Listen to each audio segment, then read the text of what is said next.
What is going on, everybody? It's Carl here, and today we're going to be working on the 4th gen gas tank. And before I dive right in, I got to show you something. So I got the 3rd gen rear end on a stand. It's all painted, and it looks all right. It's got quite a bit of bubbles still, but I'm not really too concerned about it. It's painted, and it's going to go under the car, so who cares? You know, it's just going to get dirty anyways. Not a big deal. But we'll be taking the axles out. We'll clean up some of the paint off the edges, and then we'll get the backing plates on, put the axles back in, and then we'll fill up the diff with fluid right off the bat, and we'll clean up the diff cover and all that, you know, get some of the grease off that's still there. And, you know, we'll be rolling with that, but that'll be a separate video. And today we're just going to be focusing on the 4th gen tank. So first, we're going to take off these lines that they already have on here, and we're pretty much just going to be throwing them away. We don't need them anymore, and we're going to take off this filler neck too, because I ordered another filler neck off of Rock Auto, and we're going to be rolling with that. So we'll take this off, we'll get these lines off, and then I'll show you what we're going to do next. The old hoses are off, and so as you can see, I kind of already started, but the idea here is these two hoses are going to go to a T, and then we're going to have the vent filter right off that T. And then I got to go buy some 1/2-inch hose for this end, and that is going to have a separate hose for another vent. And I got this idea off a YouTube channel called Trailer Park Motorsports, and he seems to be running it, and it seems to be working well, so that's what I'm going to do. I'm going to copy pretty much exactly what he did. And also, on the fuel pump, there is a vent on the fuel pump, so what I was thinking with that one as well is we're going to vent that one too. I got the fittings coming for that, and it's just going to be more regular hose, but then we're going to run the vent from the fuel pump, and it's going to follow the filler neck all the way up, and it'll sit up high where you would fill up for gas right there. I don't think there's too much ventilation. I don't think that's going to be a bad thing.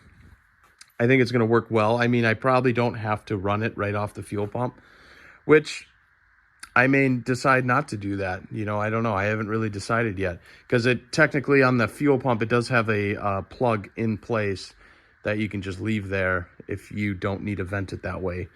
But, you know, I don't know. I know he didn't vent it off the pump, so I don't see there's a reason that I would need to. You know, I just don't want to have to possibly drop the tank and try to feed a line through, and because it's not wanting to fill up with gas.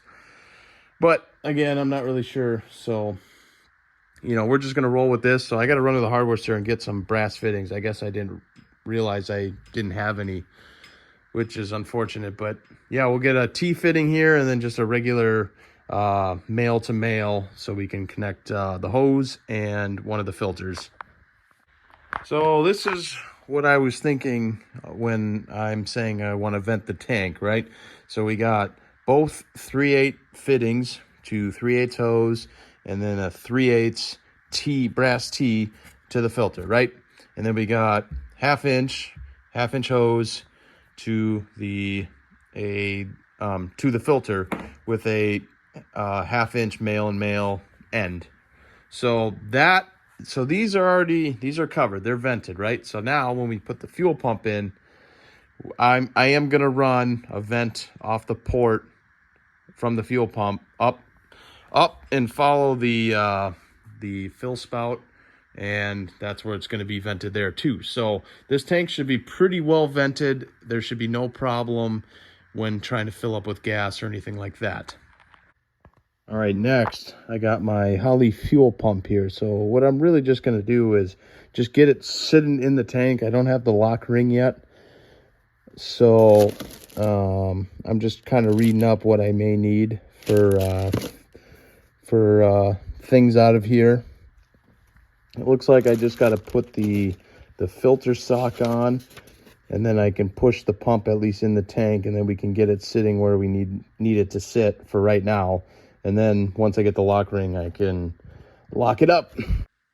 I finally got the lock ring, so I got the lock ring installed, and then I checked to make sure the fittings are tight. They're pretty tight, so we got the harness on there right now plugged in. So now what I'm going to do is I'm going to get the tank mounted in the car, and then we'll get the fuel neck attached, and then I'm still waiting on the fitting for the out, but then we can at least get the vent tube mounted up, and then we can start getting AN lines run. We can mount the fuel filter, and then, we can plumb all that for now. I ran to the hardware store and I found some kind of like foam tape for windows, and pretty much this is just to replace the old isolators that pretty much fell off. I don't know how well this stuff is going to stick on there. I mean, you can see around the corners it's not doing so hot, but I did kind of the high points of the tank on top, and then I did 2 strips down below. I wish they had another bag because I would have did the whole thing, like 3 rows, and then the tank straps would have extra insulation, to isolate noise and vibrations and stuff like that. But this will work for now, I'm pretty sure. If it stays sticking, it might be a complete waste of time, but I think it's worth giving it a shot. So now I think the tank is ready to get put in. So once we get the tank in, then we can do the fuel funnel or filler. We can do the filler hose and end piece and figure out how that's going to mount in the quarter panel. And then after that, we can we can do the vent hose and get that routed up by the filler neck as well.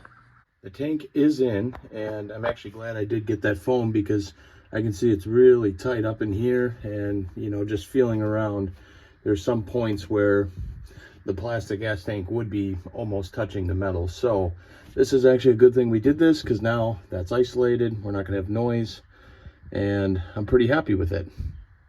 I do like the placement of the trap door too. I did a pretty good job. I mean, we got pretty much full access if we need to take the fuel pump out, and if we need to do anything. So I'm pretty happy with this. So the next step now is to get that fuel filler neck installed, which is going to be tricky because there's probably not a lot of room to hook up the hose and the clamp and all that. So it is going to be tricky, but we can get her done, I'm sure. I got the filler neck installed on the tank, so we got a clamp way back in there that's on the tank, and then we got one on the filler neck, the metal part itself. And what I went the extra mile, and a lot of people would probably just put a screw to mount this this flange here. What I did was I put a riv nut in the sheet metal, so I had to drill a hole, which was very difficult. It required me to go out and buy a 90-degree angle drill, which is fine. There's several times I've needed that tool anyways, so now I have one. And then I put a spacer on to space out where I wanted it to sit, and now it's pretty much dead center to where I need it. So that's pretty nice. And I probably could have went more forward with it, but the rubber hose isn't that long to do that, to get it to seal right. So I kind of have it pushed back a little bit, but that's fine. So this is going to pretty much set me up to when we're going to do the quarter cut and put that billet gas door on. So yeah, it looks nice. I'm actually fairly happy with myself. It is a little loose. The sheet metal in here is very thin, and it does not have a lot of structure in obviously holding this, because it was never designed for that, but now it is. So it's going to work out great. I'm pretty happy with it. I just didn't want to put a self-tapping screw in there with a spacer or whatever. It just wouldn't be the same. This is more ideal with the actual solid bolts, washer on top, spacer. You get the whole idea here. So that is done for now. Now we can move on to the next thing. I'm gonna grab the new fuel filter and regulator, and we're gonna pretty much take the old one off and put the new one right back on. The fuel filter is in place. I did come to realize though, I had to take off the brake line bracket it's the AN fittings are going to be in the way of the brake line. So I guess when it comes time to hooking up all the brakes and everything, there might be some modification. But I do like having the fuel filter right here in this location. And just because, one, the return is so close to the tank, you know, you don't have to run that long of a line. So this is pretty ideal. As you can see, I got the hose connected to the vent on the fuel pump. And let me show you. We got the filter right down in here, and it's going to fit with the splash shield when it goes back in.